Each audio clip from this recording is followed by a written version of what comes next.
côté là. Avant d'y voir. Avant de faire une alimentation, on a avenue Libération numéro 16.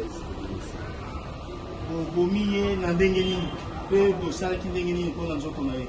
Bon, ntango azwi bapangi esinga boye soki azwi esui atie na monoko normalement topangi abombi eti na chambre oyo ngai akolobi na ntongo tobuti delgo ntango totika bana na classe tobuti delgo tosombi bachasse na basaki ape baye batimoli tobimisi corps tokekunda mo na kati ya lopango.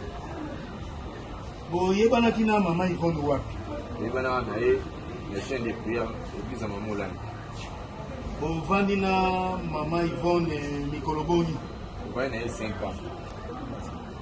Bovandaki na ndako na ye? Ndako na ye. Mpona nini bobomi ye mpona nini?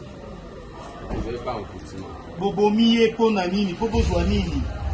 Bobomi ye mpona nini? Tobomaki ye po ntango tozoteka lopango. Ntango tozoteka lopango po tozwa na kimia tokutini tobomi ye. Lopango oyo bolinga boteka ya nani? Ya mama Yvonne. Est-ce que eza malamu? Eza malamu te. Monsieur Kuna, est-ce que bosali malamu? Eza malamu te. Sikoyo l'État asala nini mpona bino? Apini. Apini bino.